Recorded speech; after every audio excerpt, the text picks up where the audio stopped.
Good morning. I'm First Warn 5 Meteorologist Mike Nicco. We're going to take a look at your steamy Father's Day forecast. In fact, it's just going to be steamy the rest of this 7-day forecast. Let's just get that out there right now. We're not seeing much of a change, and that's going to yield some pop-up summer-type storms today, a lesser chance tomorrow, and then we're really focusing on Tuesday for our best chance of severe weather before Friday, when summer starts astronomically, longest day of the year. It's also possibly the beginning of our first heat wave and our first 90-degree temperature of the year. So let's jump right into what's going on. Here we go.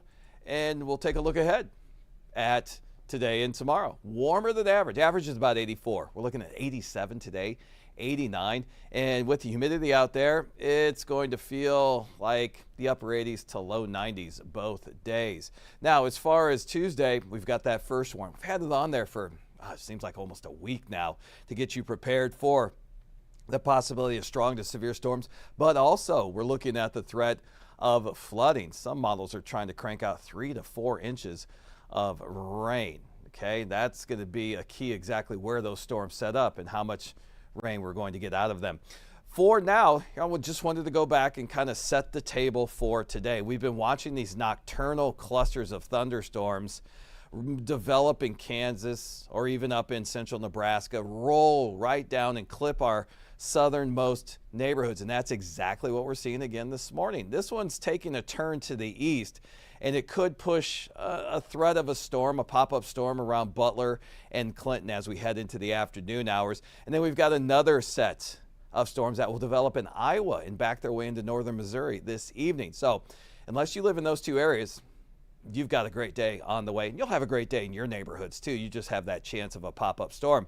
Looking a little hazy this morning. We do have a canopy of some thin clouds from those storms down to our south. And you can see as we look at Blue Hills Country Club, we're looking at, what are we looking at? The driving range right there. Some maybe potential dads getting ready for a Father's Day morning golf outing. It's 73 degrees. We've got a southeast wind at about 5 miles per hour, and it'll be around 5 to 10. So there'll be a little bit of relief from time to time if you're going to be outside in these warm temperatures.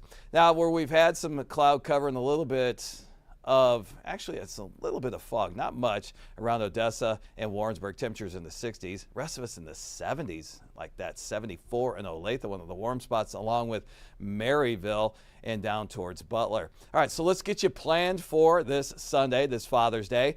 Less fog, near 70. Upper 80s this afternoon, and then as you head into the evening hours, a little stuffier than last evening, but not too bad. Lower 80s. It's going to be warm, but when that sun angle starts to drop around 5, 6, you know, it definitely feels a lot more comfortable outside. All right, our destination this afternoon, mid 80s to upper 80s. We'll have 83 in places like Sedalia and Butler on the cool side. We'll be near 90 in St. Joe and up towards Maryville at 88 and Lawrence at 88 and also Paola at 86. Kansas City, we're going about 87, so only 3 degrees above average. And here's the way your Father's Day breaks down. A lot of outdoor activities you can do in the morning, pretty comfortable. We'll hit 80 by noon, and then we'll hang out in the mid to upper 80s in the afternoon. And there you see that 20% chance of a pop-up storm. But again, it's mainly across northern Missouri and our southernmost neighborhoods, we would say like Butler and Clinton. Now let's jump ahead to Tuesday. We've been watching this severe risk. It's been pretty much a 2 out of 5. That's a 15% chance. If we have any discrete thunderstorms, some individual thunderstorms, hail would be the main threat out of those with a secondary gusty winds. Once these develop into a line of storms, then the hail kind of takes a little bit of a back seat to the threat of damaging wind gusts. Now, something that's interesting, the last couple of model runs, and Warren saw it last night, there's a possibility of 2 rounds coming in as we head into the overnight hours. The nocturnal thunderstorms once again could roll through Monday night into Tuesday, and then a secondary round during the evening and overnight hours. So still looking a little iffy. This is a new scenario. I still think we're going to have our best chance in the afternoon and evening, and especially evening and overnight as the cold front comes down. But this is a possibility. It is something new. I wanted to show it to you because it could throw a little bit of a curve, if you will, into our chances. You know, if we get storms in the morning and then we stay cloudy and we don't warm up, the chance of severe weather drops a little bit. I'm not ready to say that, but again, here's a new scenario. Let's go ahead and play it out for you and show you what is going on. So here are these nocturnal thunderstorms, 5 o'clock in the morning. They're out near Manhattan, and then they slide slowly down to the east. You can see not even touching us during Tuesday's morning commute, just increasing clouds with a lot of sunshine as you head towards the east. They could possibly clip Ottawa, Lawrence, maybe Olathe, down towards Lacine and Butler. This is during the mid-morning to the mid-afternoon hours. And then we clear out a little bit, sunshine, and that helps warm us up.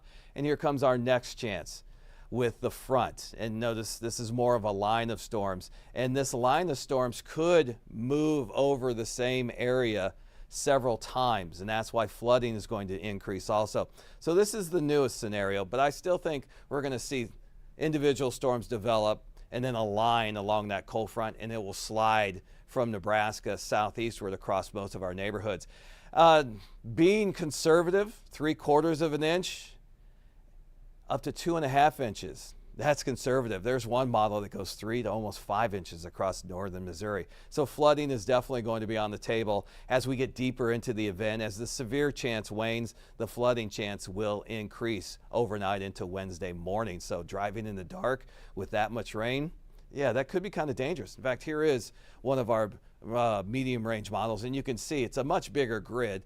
That's why the rain chances look a little bit, or the rain potential looks a little more uniform than it did on that other map. But again, 3 to 5, almost 6 inches, oh, that would be not good up across northern Missouri. Of course, that's the extreme that could happen out of that. I'm still thinking 3/4 to about 2.5 inches. All right, once we get past that, we've got a little bit of a break Wednesday, and then let's go into what it's going to feel like this weekend.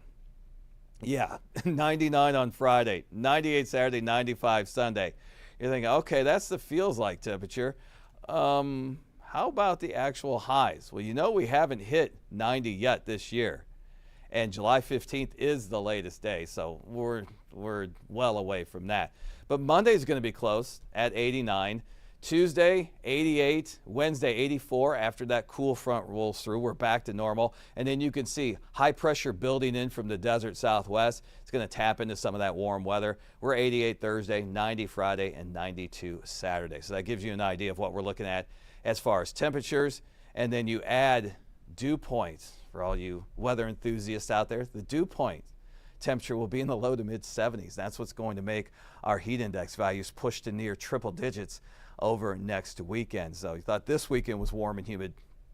Wait until next weekend. All right, let's take a look at the Security Bank 7-day forecast.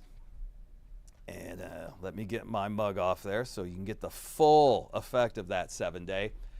So happy Father's Day again today. 87, just a 20% chance of a pop-up storm across northern Missouri and down closer to the Ozarks.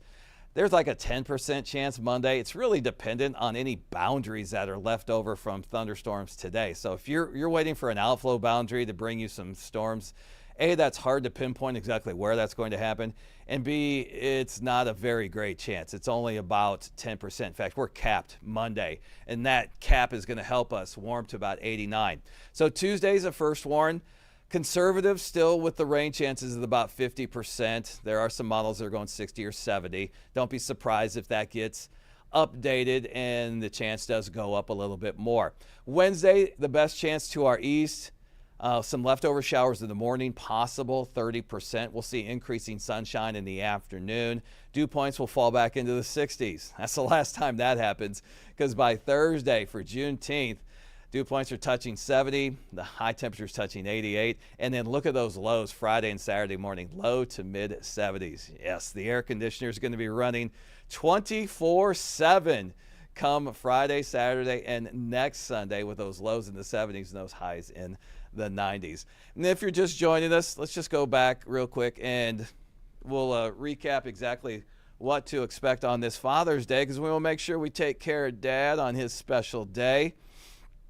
And let me break this down right here. We're looking at a lot of sunshine this afternoon. 87 degrees, heat index 88 to 92. Burn time about 25 minutes. So if you're going to be at the pool or the lake, or even if you're golfing, doing some outdoor activity, remember to wear the sunscreen. And if you're doing vigorous activities, apply it every hour or so. Hopefully you have a relaxing day, maybe near the pool, and enjoy your Father's Day. The weather sure is going to be nice. I hope you enjoy it. Have a great day.